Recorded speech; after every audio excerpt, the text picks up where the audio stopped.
में अपना भाषण दिया था, उन पर इनका विशेष व्याख्यान होगा। हम लोग सभी इनके व्याख्यान को सुने और अधिक से अधिक लाभ उठाएं। विवेकानंद जिनके मन था स्वप्न महान, हो भारत का पुनरुत्थान, जीवन दीप जला कर पाए गौरव में वैभव सम्मान। जग में हो सब सुखद सुमंगल, जग में हो सब सुखद सुमंगल, बहे सुगंधित मोती पवन, वही प्रेरणा पुंज हमारे स्वामी पूज्य विवेकानंद, वही प्रेरणा पुंज हमारे स्वामी पूज्य विवेकानंद। शिकागो का जो वक्तव्य स्वामी विवेकानंद ने दिया, उसके पश्चात करीब 4 वर्षों तक स्वामी विवेकानंद विदेश में रहे और विविध देशों में उनका वक्तव्य हुआ। आने के लक्ष्य की प्राप्ति तक मत रुको। आज हमारा एक लक्ष्य होना चाहिए, विश्व में सद्भाव, एकता और बंधुत्व की स्थापना। आइए हम सब मिलकर आज इस लक्ष्य की प्राप्ति के वाहक बने और धरती को एक उज्ज्वल शक्तिशाली भाईचारे से दुनिया बनाए। बहुत बहुत धन्यवाद। 1974 बैच के आईपीएस ऑफिसर, बिहार के पूर्व डीजीपी आदरणीय डीएन गौतम साहब हमारे बीच उपस्थित हैं। आपको आमंत्रित करते हैं आपके संबोधन के लिए। डीएन गौतम।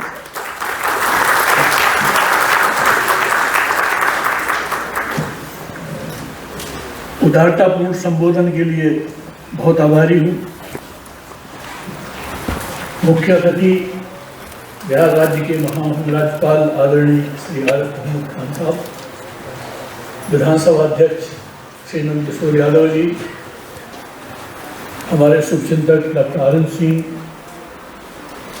योगेश ठाकुर जी, आदरणीय निर्मल जी, ज्ञानेश जी और यहाँ उपस्थित सभी आत्मीयजन।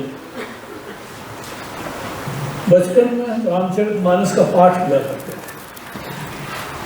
उसमें सुंदरकांड में एक प्रसंग आता था जब हनुमान जी रावण के यहाँ बांध कर उपस्थित किए गए। एक चौपाई थी, देख प्रताप न कपिमन शंका, जिन अहिगन महु गरुण असंका। अर्थ भी कह लेते थे, सुन लेते थे, लेकिन समझ में नहीं आता था कि ऐसा होता कैसे होगा, यह क्या होगा, ये फिनोमेना क्या है। रावण के दरबार में वानर राज बंधे हुए हैं चैन से, और उस वैभव को देख करके भी उनके मन में कोई डर नहीं है। जैसे सांपों के बीच में गरुड़ होता है, इन सबको तुम दे तो सब मेरा भोजन है। कालांतर में जब मैंने स्वामी विवेकानंद जी का आज से 32 साल पहले वाला 132 साल पहले वाला शिकागो में उनकी उपस्थिति के बारे में पढ़ा,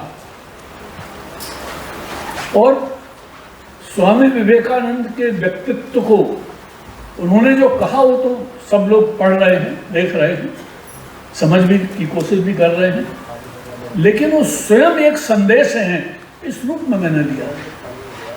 20 वर्ष का युवा सन्यासी जिसने कभी पैसे हैंडल नहीं किए थे, 7 समुंदर पार जाता है, कोई साथी सहयोगी नहीं,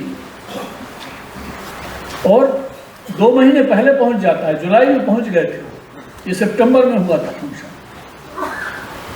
वहां पहुंचे, पता चला रजिस्ट्रेशन खत्म हो चुका है। वो पूरी लंबी चेन है, उस चेन से पता चलता है कि अगर आपके उद्देश्य श्रेष्ठ हैं तो ये पूरी कायनात का कर्तव्य बनता है, उसकी ड्यूटी बनती है कि आपके उस उद्देश्य की पूर्ति के लिए काम करें। वो आप देखिए, उन कड़ियों को यहाँ बोलने का समय नहीं है। मैं भी डॉक्टर आरिफ मोहम्मद खान के संबोधन का सुनने का बहुत इच्छुक हूँ, इनकी विद्वत्ता का गायन हूँ, इसलिए मैं बहुत अधिक समय नहीं लेना चाहता, लेकिन वहाँ वो जो शिकागो में जो प्रदर्शनी हुई थी, वो बहुत बड़ी इंडस्ट्रियल प्रदर्शनी थी। एक देश जो विकसित हो चुका है उसकी प्रदर्शनी थी। उस प्रदर्शनी को घूमने में 7 दिन लगेंगे, पूरा घूमने में, इतनी बड़ी थी। वैभव देखिए। और एक गुलाम देश का काला युवा 20 साल का गोरों के सामने खड़ा होता है और उसकी पवित्रता की जो शक्ति है, मन वचन कर्म की जो ऋजुता है, और जो 5 शब्द उसने बोले, brothers and sisters of America, वो सिर्फ शब्द नहीं थे। वहां पर उपस्थित हर युवती ने उन्हें अपना भाई समझा। पहली बार पश्चिम में देखा भाई क्या चीज होती है, इतना पवित्र होता है भाई। जो बुजुर्ग थी उन्होंने देखा कि ये तो हमारा पुत्र है, उन्होंने घेर लिया इनको भाषण के बाद। और वहां मिसेस बुल उपस्थित थी, उन्होंने कहा, boy if you can stand all this adulation, अगर तुम इस सबको पचा सकते हो, इतनी आकर्षित मिल रहा है, देन यू आर गॉड। और वहां उन्होंने सबको, वहां पर उन्होंने भारत की आत्मा से पूरी दुनिया का परिचय कराया।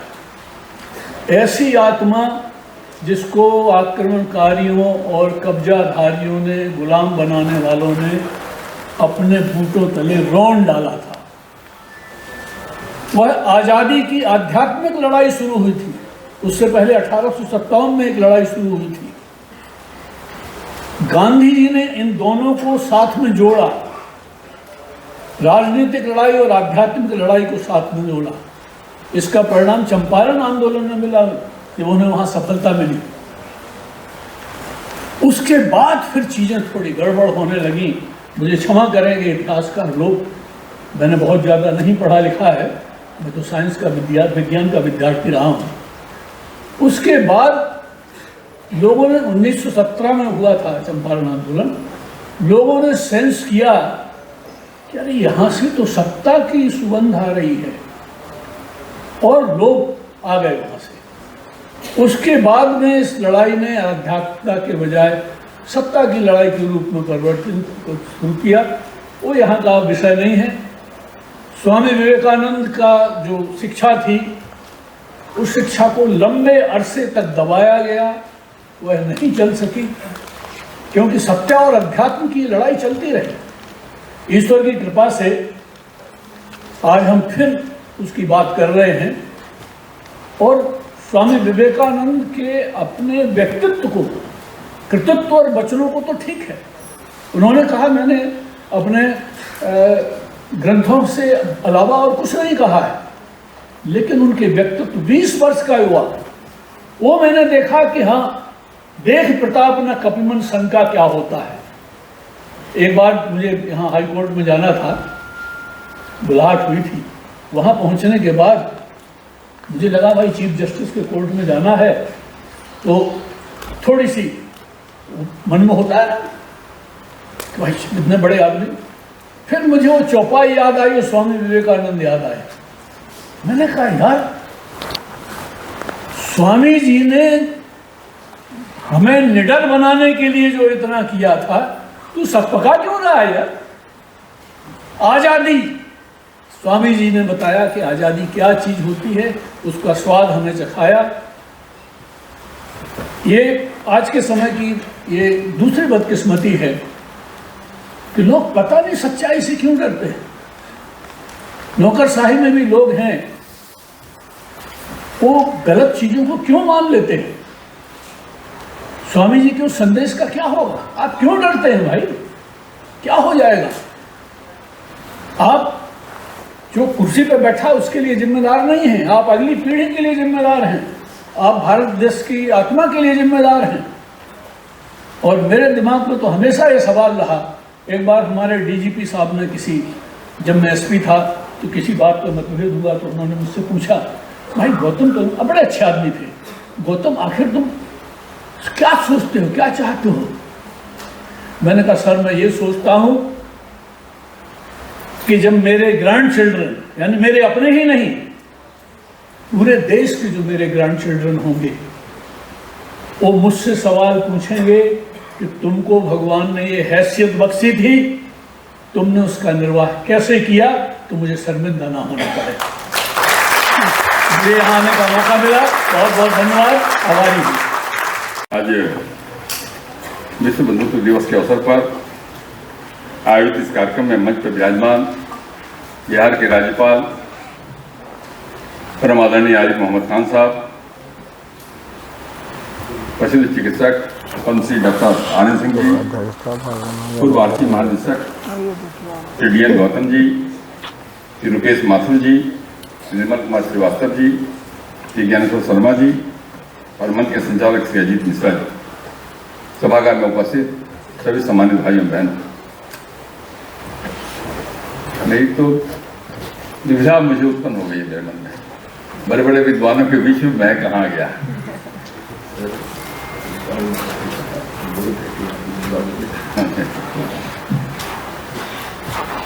और जिस बात की जिक्र कर रहे थे मंच के संचालक, वो तो मुझे तो याद भी नहीं था। वो 16-17 साल का मैं जब था, एक शाखा का मुख्य शिक्षक था, 1 रुपये का कूपन आया था, पता नहीं वो कूपन वितरण का काम एक नारायण जी पटना आए थे। और पटना में जब एक कार्यक्रम में उन्होंने अपना उद्बोधन दिया इस विषय पे, तो हम लोग का जो उसमें तो युवा भी पूरी तरह नहीं हुए थे, तो जो मन के अंदर जो भाव पैदा हुआ उसका अंदाज कर सकते हैं। मैं तो समझता हूँ कि केवल एक गिलहरी की भूमिका हमारी होगी, बाकी लोगों ने बड़े बड़े लोगों ने काम किया। और वो स्मारक का निर्माण जब हो गया, मैं गया तो आप कल्पना नहीं कर सकते कि मेरे मन के अंदर कैसा भाव आया। मैं साक्षात दंडवत हो गया।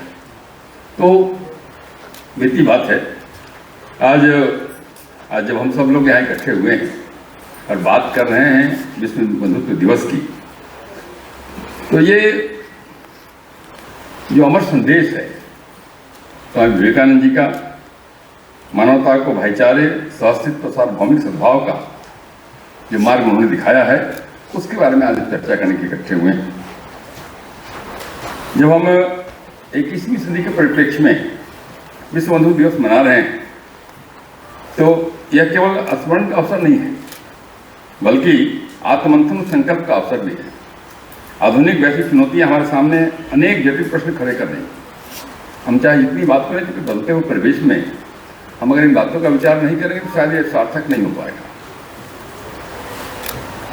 जलवायु परिवर्तन, बढ़ती असमानता, आतंकवाद, सांप्रदायिक तनाव, डिजिटल विभाजन, युद्ध की आशंका और नैतिक मूल्यों का संकट, ये सभी मानवता को विभाजित करने वाले कारक हैं। ऐसी स्थिति में विवेकानंद जी का संदेश और सांघिक हो उठता है। उन्होंने स्पष्ट कहा था कि सभी धर्म मानवता को सत्य और शांति की ओर ले जाते हैं, और हम हर मत, पंथ और संस्कृति का सम्मान करना चाहिए हमें, ऐसा उन्होंने कहा था। नई पीढ़ी के लिए दिवस विशेष महत्व रखता है कि आज का युवक तकनीक, विज्ञान और ज्ञान की दृष्टि से अत्यंत सक्षम है। इंटरनेट और अब तो कृत्रिम बुद्धिमत्ता जैसी प्रगति ने उसे अपार अवसर प्रदान किए, लेकिन इन साधनों का उपयोग तभी सार्थक है जब वे मानव कल्याण, समानता और सद्भाव को बढ़ावा दें। तकनीक का दुरुपयोग, विभाजन, नफरत और हिंसा फैलाने में किया जाएगा, ये प्रगति विनाशकारी सिद्ध हो सकती है। इसलिए युवाओं का दायित्व है वे विवेकानंद के आदर्शों से प्रेरित होकर आधुनिक साधनों को सकारात्मक दिशा में प्रयोग करें। साथ ही पर्यावरण संरक्षण और सतत विकास आज की सबसे बड़ी वैश्विक चुनौतियां हैं। युवा वर्ग को समझना होगा कि पृथ्वी केवल हमारी पीढ़ी की नहीं, बल्कि आने वाली पीढ़ियों की भी धरोहर है। जलवायु परिवर्तन को रोकना, प्राकृतिक संसाधनों को संतुलित उपयोग करना और हरित जीवन शैली अपनाना भी विश्व बंधुत्व की भावना का ही हिस्सा है, क्योंकि यह संपूर्ण मानवता के अस्तित्व से जुड़ा हुआ है। विश्व बंधुत्व का तात्पर्य केवल धार्मिक सहिष्णुता तक सीमित नहीं है, बल्कि इसमें सामाजिक न्याय, आर्थिक समानता, लैंगिक समानता और मानवीय गरिमा का सम्मान भी शामिल है। नई पीढ़ी को जिम्मेवारी लेनी होगी कि वे किसी प्रकार के भेदभाव के विरुद्ध खड़े हों, और वसुधैव कुटुंबकम की भावना को व्यवहार में उतारने का काम करें। हम लोग यहाँ पंडित जी पूजा करते हैं, तो जब पूजा समाप्त हो जाता है तो ध्यान दीजिए कुछ नारे लगवाते हैं, उसमें कहते हैं प्राणियों में सद्भावना, विश्व का कल्याण। ये तो सामान्य पुजारी हमारे यहाँ कहता है, ये तो हमारे संस्कृति का एक पार्ट रहा है। इसलिए आज इस विश्व बंधु दिवस पर हम सब ये संकल्प लें कि आधुनिक वैश्विक चुनौतियों का सामना विवेकानंद के सार्वभौमिक भाईचारे के संदेश से करेंगे। हम जाति, धर्म, भाषा और क्षेत्र की सीमाओं से ऊपर उठकर एक मानव परिवार के रूप में जीवन जिएंगे और साथ साथ जो आज हमारे सनातन संस्कृति की धरोहर है उसकी भी रक्षा करेंगे और उसका जो संदेश है उस संदेश को भी हम लोगों तक पहुंचाने का काम करेंगे और केवल कथनी में नहीं बल्कि अपने जीवन में भी उनको उतारने का हम काम करेंगे। और मुझे लगता है कि यही नई पीढ़ी की दिशा है और यही उनका कर्तव्य है। इस अवसर पर आप सब लोगों ने इस सभागार में आने का कष्ट किया, इसलिए आप मैं अपनी बात यही समाप्त करता हूँ। मुख्य अतिथि के रूप में हमारे मंच पर विराजमान है माननीय राज्यपाल आदरणीय आरिफ मोहम्मद खान। बिहार विधानसभा के माननीय अध्यक्ष श्री नंद किशोर यादव जी, बिहार के पूर्व पुलिस महानिदेशक श्री DN गौतम जी, सुप्रसिद्ध चिकित्सक जो केवल चिकित्सा के क्षेत्र में नहीं बल्कि लोक कल्याण के क्षेत्र में अद्भुत काम जिन्होंने किया है, मैं खुद उन जगहों पर गया हूँ। पद्मश्री डॉक्टर RN सिंह जी, विवेकानंद केंद्र के उत्तर पूर्वांचल के संपर्क प्रमुख एवं अरुणाचल प्रदेश के प्रांत संगठक श्री रूपेश माथुर जी, विवेकानंद केंद्र पटना के परिपोषक सदस्य श्री ज्ञानेश्वर शर्मा जी एवं श्री निर्मल कुमार श्रीवास्तव जी, यहाँ इस हॉल में उपस्थित सभी देवियों और सज्जनों, आज हम स्वामी विवेकानंद द्वारा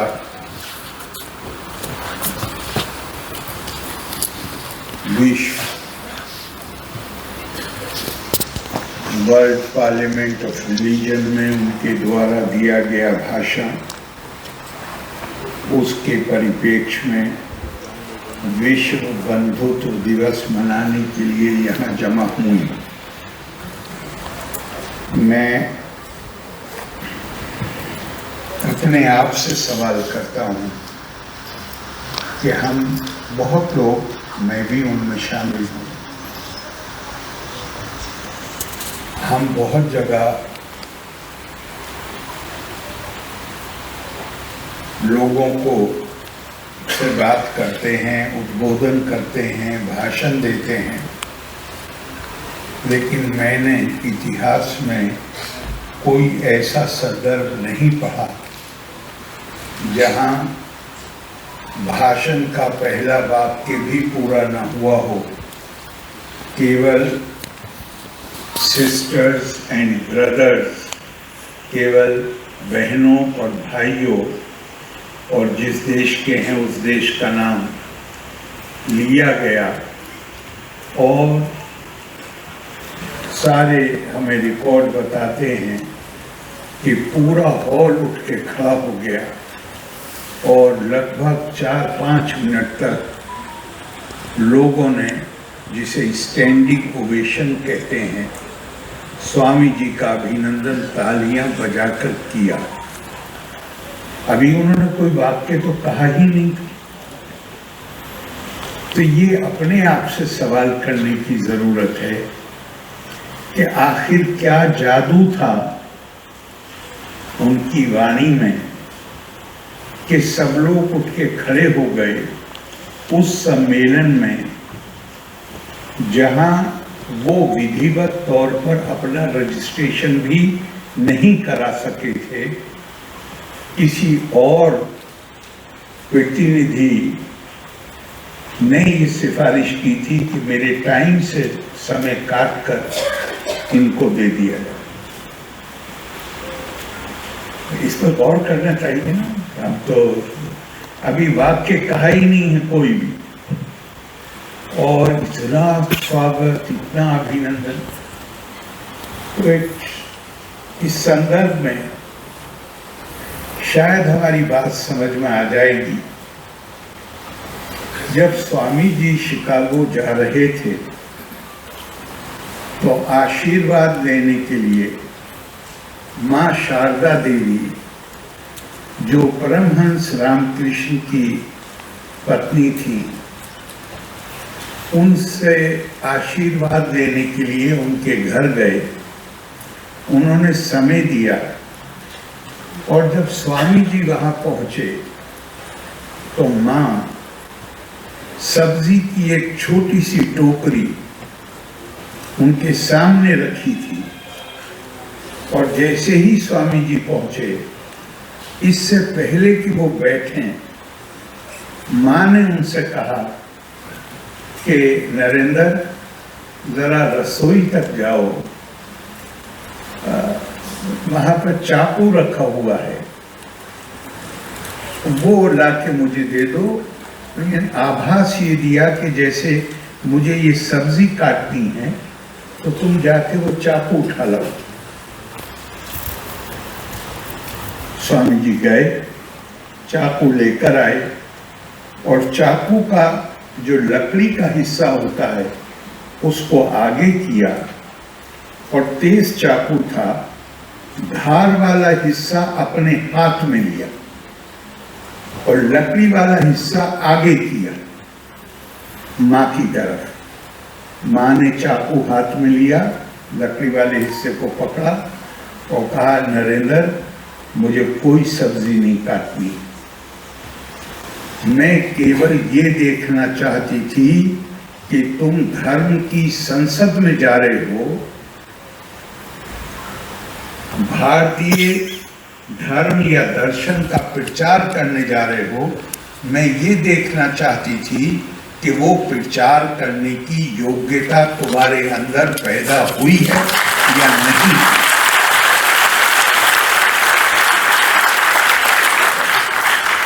अगर तुमने लोहे का टुकड़ा मेरी तरफ दिया होता तो मैं निश्चित ही तुम्हें जाने से मना कर देती।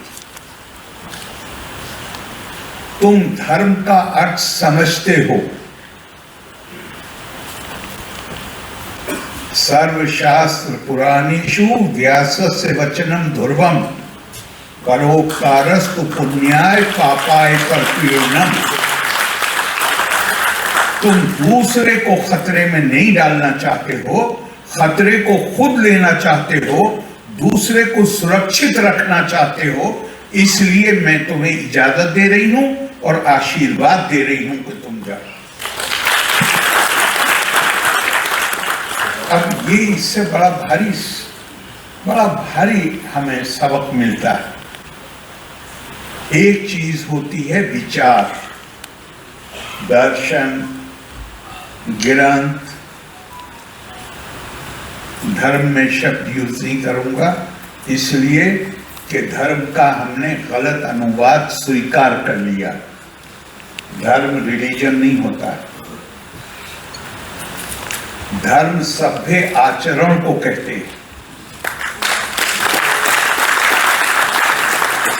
और सभ्य आचरण उसको कहते हैं जहां लकड़ी का हिस्सा दूसरे की तरफ और जहां खतरा हो वो अपनी तरफ।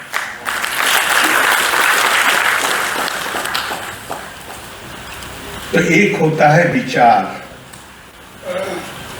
जब उस विचार को जिन्हें हम सद्विचार कहते,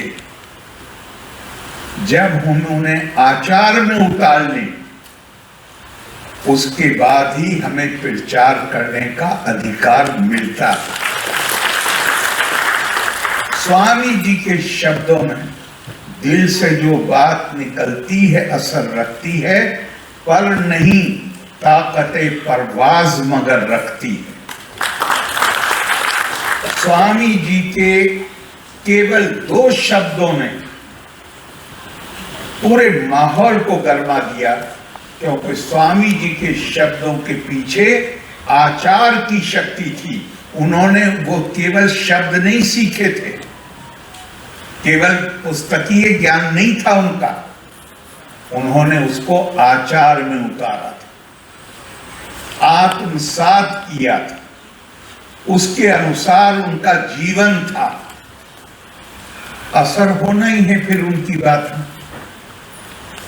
मैं जितना गौर करता हूं, मैं शुरू में ही कह रहा हूं आपसे, मैं जितना अपनी देश की संस्कृति का, अपनी धरोहर पे मुझे गर्व की कोई सीमा नहीं है जितना होता है, लेकिन साथ में शर्म आती है। इतनी महान धरोहर, क्या हम उसके सच्चे वारिस हैं? क्या हमने उसको अपने आचार में, अपने आचरण में उतारा है? क्या हमने उस सीख को आत्मसात किया है? दुनिया में संस्कृतियां परिभाषित हुई हैं।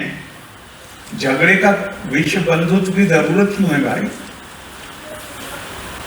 इसलिए कि हर तरफ झगड़े हैं, जिधर नजर डालिए झगड़े।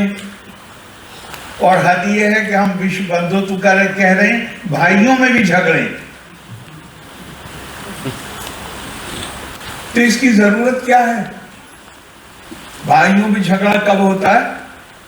मैं तो बहुत छोटे, बहुत कम उम्री में चला गया, पढ़ाई की वजह से 6 साल की भी उम्र नहीं थी, लेकिन बहुत छोटे से गांव में पैदा हुआ, जिसमें स्कूल भी नहीं था। मैंने गांव में लोगों को कहते सुना है, परिवार इकट्ठा तब चलता है जब बड़ा भाई छोटे भाई के बच्चे को गोद में लेकर खिलाता है। मुझे याद नहीं कि मेरे पिता ने मुझे कभी गोद में लिया, पर यह भी कभी याद नहीं कि चाचाओं की गोद से कभी मुझे उतारा गया।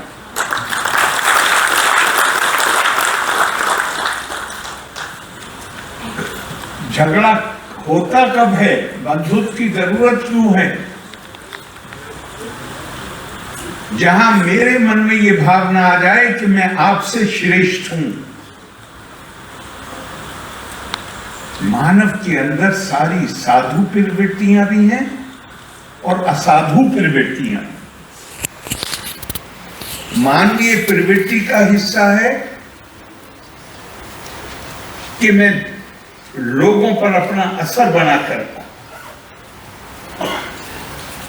और मानवीय प्रवृत्ति का हिस्सा वो साधु भावनाएं भी हैं।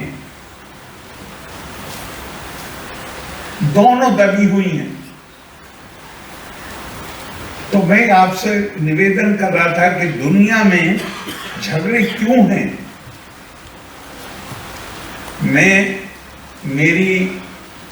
मेरी खाल का रंग गोरा, जितने लोग गोरे नहीं हैं मैं उन सबसे श्रेष्ठ, और मेरा उनके ऊपर नियंत्रण होना चाहिए, मेरा आधिपत्य होना चाहिए उनके ऊपर। मैं ये भाषा बोलता हूं। जो लोग ये भाषा नहीं बोलते वो मुझसे निम्न हैं, मैं श्रेष्ठ। और उस आधार पर कि मैं श्रेष्ठ हूं तो उन्हें मुझसे दब के रहना चाहिए। मेरी उपासना पद्धति, मेरा इबादत का तरीका यह है, मैं इस महापुरुष के जरिए जो दिव्य संदेश आया है उसको मानता हूं। जिनकी उपासना पद्धति, इबादत का तरीका मुझसे अलग है, और जो उस महापुरुष को नहीं मानते जिसको मैं मानता हूं, उनके कल्याण का, उनकी मुक्ति का, उनके मोक्ष का कोई रास्ता नहीं है। उन्हें सबको नरक में जलना है, जहन्नुम में जलना है, बस मैं ही जन्नत में जाऊंगा।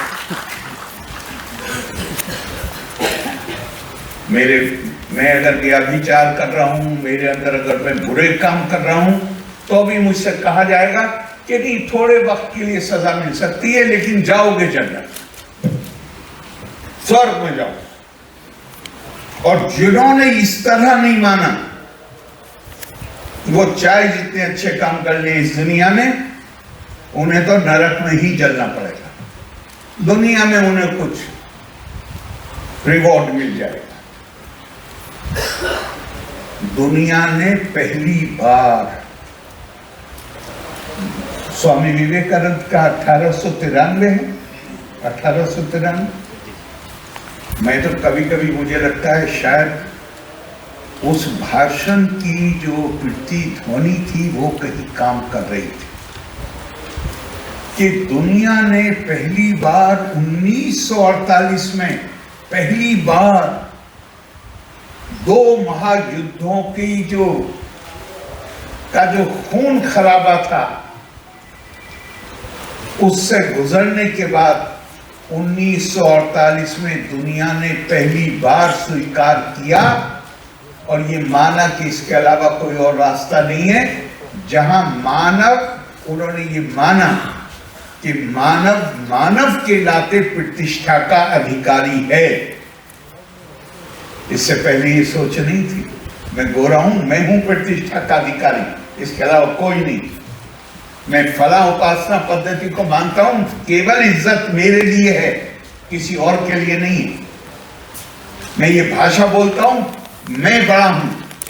पहली बार 1948 में दुनिया ने यूनाइटेड नेशंस के माध्यम से एक घोषणा की मानव अधिकार की, और उसको माना कि ये जितने अधिकार जिन्हें हम मानव अधिकार कहते हैं, जो हमारे संविधान में भी हैं, कहा कि ये मानव प्रतिष्ठा की कल्पना में से निकलते हैं। मानव बहैसियत मानव के प्रतिष्ठा का अधिकारी है। अगर हम ये मान लें कि हम सब बराबर हैं और प्रतिष्ठा के अधिकारी हैं, तो झगड़ा कहां होगा? लेकिन कानून आप बना लीजिए, सदियों की जो आदतें हैं वो तो नहीं बदलती, वो तो बड़ी मुश्किल से बदलती हैं। लिहाजा 48 के बाद स्थिति सुधरी, लेकिन जंगें बंद नहीं हुई पूरी तरह। अब मैं दुनिया की बात कर रहा था, और आलोचना बिल्कुल नहीं, केवल विश्लेषण। भारतीय सभ्यता, भारतीय संस्कृति, भारतीय दर्शन 1848 में नहीं, 1748 में नहीं, आज से लगभग 5000 वर्ष पहले भारत के महर्षियों ने, भारत के मनीषियों ने उद्घोषणा की, अहम ब्रह्मास्मि तत्त्वमसि। उन्होंने कहा मानव की प्रतिष्ठा है। हमारे महर्षियों ने कहा मानव के अंदर दिव्यता है। दिव्यता का मानवीयकरण और मानव का दिव्यकरण, ये भारतीय संस्कृति का अनूठा योगदान है।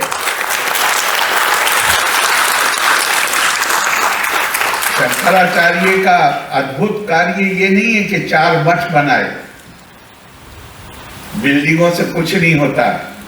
उनका जो अद्भुत कार्य है वो ये है कि चारों वेदों से उन्होंने 4 महावाक्य लिए और चारों मठों को एक एक महावाक्य दिया। अहम ब्रह्मास्मि तत्त्वमसि, अयम आत्मा ब्रह्मा, प्रज्ञानम ब्रह्मा। चारों का अर्थ मानव की दिव्यता के सिद्धांत को प्रतिष्ठापित करना। मानव के अंदर दिव्य को देखो, दिव्यता को देखो। देहो देवालया प्रोक्तो जीवो देवा सदा शिवा। ये जो मानव शरीर है, ये मानव शरीर परमात्मा का मंदिर है। चाहे जिसका हो, ये नहीं कहती हमारी संस्कृति ये नहीं कहती कि जो भारत में पैदा हुए हैं, जो किसी खास परंपरा में पैदा हुए हैं, उनका देह परमात्मा का मंदिर। और अब आप ध्यान करिए, दुनिया में राजनीतिक तौर पे लोकतांत्रिक प्रणाली हमसे पुराने देश, हमसे बहुत पुराने, लेकिन महिलाओं को उन्होंने मत का अधिकार नहीं दिया, वोटिंग राइट नहीं दिया, क्योंकि लगभग 100-125 साल पहले तक यूरोप की ये मान्यता थी कि महिलाओं में और काले रंग के लोगों में आत्मा नहीं होती है। जब आत्मा ही नहीं होती, जिसके अंदर आत्मा नहीं, उसके शोषण का हमें अधिकार। भारत में 1947 में जब 17% साक्षरता थी हमारे देश में, यूनिवर्सल फ्रेंचाइज, सबको मत का अधिकार, इसलिए नहीं कि हमारे नेता औरों से अच्छे थे, इंसान एक जैसे होते हैं। हमारी संस्कृति हमें ये इजाजत नहीं देती थी कि हम महिला और पुरुष के बीच में विभेद कर सके। महिला और पुरुष को तो छोड़ दीजिए, हमारे महर्षियों ने, हमारे मनीषियों ने तो कहा कि जानवरों के अंदर भी आत्मा है, पेड़ पौधे के अंदर भी आत्मा है, और अगर थोड़ा गहराई से कश्मीरी शैविज्म का अध्ययन करिए तो पता चलेगा कि पत्थर के अंदर भी आत्मा है, आपको उसे भी ठोकर मारने का अधिकार नहीं है। तो अगर दुनिया ने 1948 में मानव प्रतिष्ठा स्वीकार की तो क्यों की? क्योंकि हम मानव की दिव्यता की कल्पना को दुनिया को बताने में नाकाम रहे, इसलिए मुझे शर्म आती। हम बता ही नहीं पाए, और बताएंगे कब? बताने का हक किसे होता है? स्वामी विवेकानंद को, जिसके बताने से पहले ही लोग उठ के खड़े हो जाते हैं उसका अभिनंदन करने की, चूंकि वो उनके आचरण का हिस्सा है। हम सौभाग्यशाली हैं कि हमारे यहाँ स्वामी विवेकानंद, हमारे यहाँ रामकृष्ण परमहंस, आखिरकार ढाला तो उन्होंने ही था, स्वामी विवेकानंद। और हमारी संस्कृति में कहा गया है कि जब जब अंधकार छाएगा तो उस अंधकार को तोड़ने के लिए कोई प्रकाश पुंज पैदा होगा। ये वादा तो मैं तो उसी तरह देखता हूं। देखिए, गौर करिए, एक लंबे जमाने की गुलामी, चाहे कोई बहुत उदार शासक रहे हों या उदार ना रहे हों, कोई विदेश से आके और चंद घोड़ों के साथ जिधर को निकले उधर कब्जा करता चला जाए। कोई तो हमने समाज में कमजोरी पैदा की थी कि कोई उठ के खड़ा नहीं होता। तुलसीदास जी ने रामायण में लिखा है, कोई नहीं रिपो हमें कहानी, दासी का बन गई है रानी। एक बड़ी तादाद इस देश में जिनको ये लगता था हमारी कोई स्टेट ही नहीं है सोसाइटी में, मुझे कपड़े धोने हैं, राजा ये हूं या ये हूं, मैं तो कपड़े ही धोऊंगा। हमें इन्फेंटिव कॉम्प्लेक्स को क्या कहेंगे साहब? हीन भाव। ऐसा हीन भाव से गिरफ्त थे हम। हमें लगता था हमारी संस्कृति में ही कोई कमी, हमें लगता था कि हमारे तौर तरीकों में ही कोई, हमारी जीवन शैली में कोई कमी। इधर से भी 250 लोग आए, घोड़ों पर बैठ के वो कब्जा करते चले गए। और मैं ये सरसरी तौर पे नहीं कह रहा हूं, उस जमाने के साहित्य का अध्ययन कर लीजिए, लंबे चौड़ी तादाद है जो बिना डिक्लेयर किए, उन्होंने ये नहीं ऐलान किया कि हम अपने तरीकों को छोड़ रहे हैं, लेकिन अपने तरीकों को छोड़ रहे थे लोग।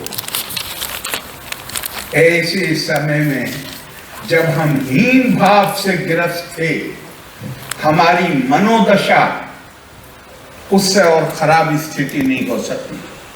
स्वामी विवेकानंद ने एक बार फिर से इस देश में, इस राष्ट्र में, यहाँ के लोगों में नए प्राण फूंक दिए। एक बार फिर से हमें लगा कि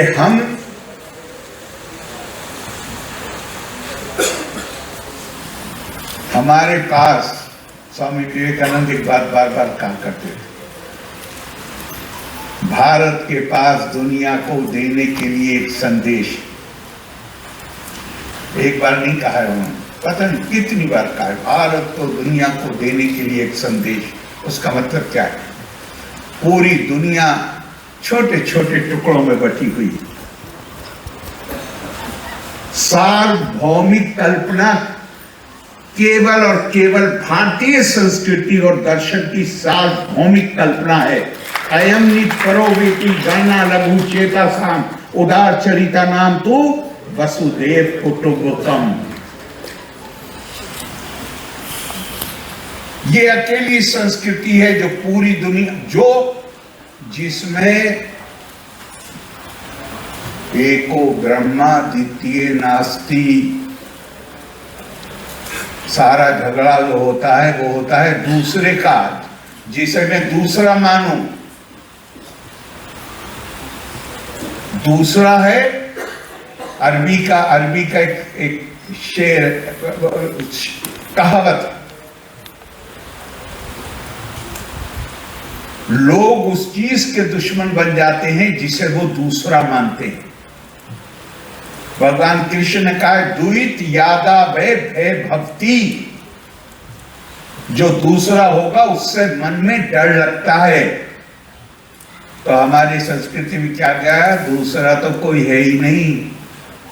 ये जो विभिन्नता और अनेकता तुम्हें नजर आती है, ये तो अभी हम लोग बच्चियां जिन्होंने शांति मंत्र पढ़ा था, उन्होंने क्या कहा था शुरू में? आंखें बंद कर लीजिए। चूंकि इन आंखों से वास्तविकता, इन आंखों से जो सामने की चीज है वो नजर आती है। आंखें बंद करके दीवार के पार की चीज भी नजर आती है, अगर इंसान ने उसके लिए कोशिश की है। तो उन बच्चों ने कहा कि आंखें बंद कर लीजिए। हमारे यहाँ क्या कहा गया? हमारे यहाँ का ईशा देवो विश्वकर्मा महात्मा सदा जनानाम हृदय सन्निविष्टा।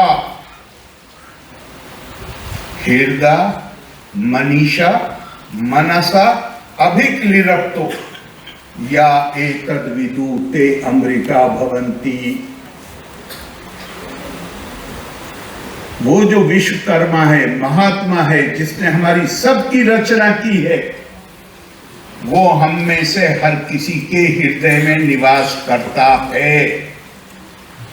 और जो अपने हृदय मनीषा मनसा, जो अपने दिल से, जो हमारी इंद्रियां हैं समझने बूझने, उनका इस्तेमाल करके जो इस सत्य को जान गए, ते अमृता भवन।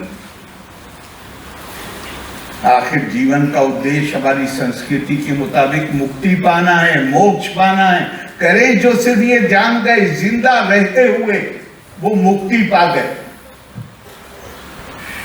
और सारा जोर किस बात पे है? ये जो अनेकता हम देखते हैं, एक ही मां बाप के बच्चे,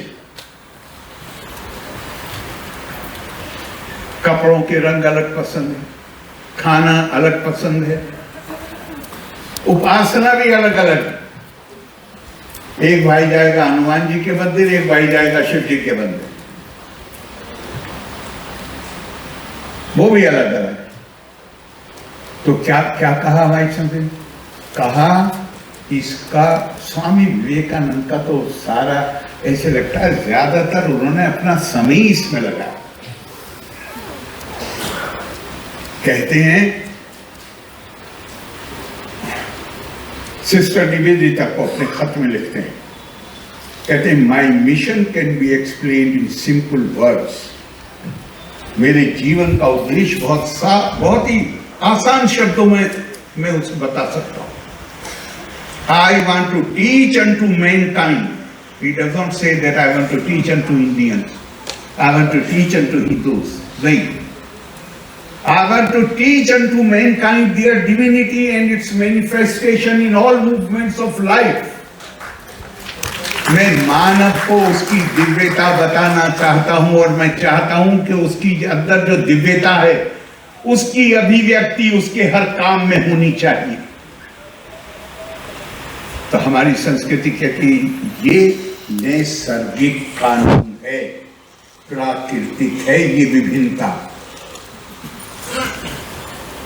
इसका सम्मान करो, इसको स्वीकार करो। दुनिया में जो कल्पना है मानव की जो सृष्टि हुई, तो वो कल्पना है कि जैसे कुम्हार और उसके बर्तन, कुम्हार अलग है, बर्तन अलग है, और सब जितने भी खासतौर से सेमिटिक रिलीजन्स,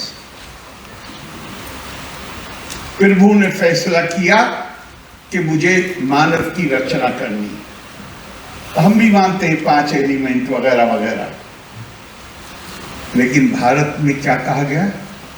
सो कामा यता बहुश्याम प्रजा ये थी। और जब परमात्मा तत्व ने ये कामना की कि मैं अपनी प्रजा को पैदा करने के लिए बहुरूप हो जाऊं, तो आप क्या हैं? आप परमात्मा का एक रूप हैं, मैं परमात्मा का दूसरा रूप। ऐसे ही नहीं कहा देहो देवालय लोक को जीवो देवा सदा किया। मानव का किसी रूप में अपमान न करना, फिरता है जमाने में खुदा भेष बदल कर।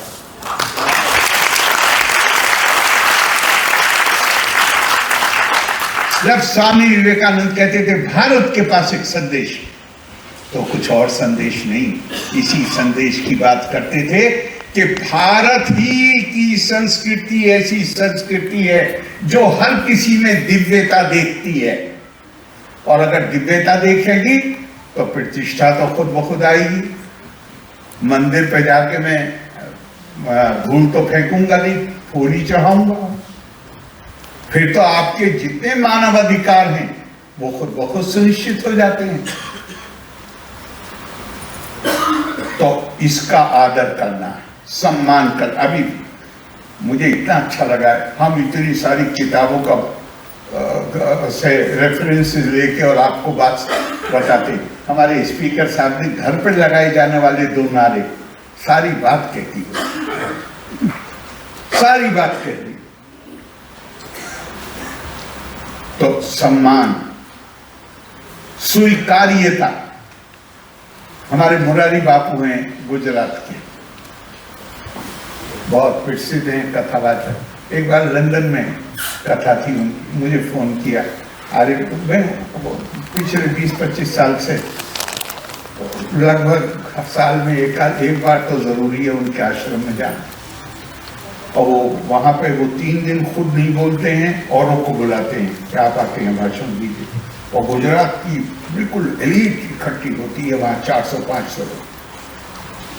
पहली बार मैं गया तो कुछ उन्होंने मुझसे कहा, तो मैंने क्या महाराज मैं आपके यहाँ के बोलूँ?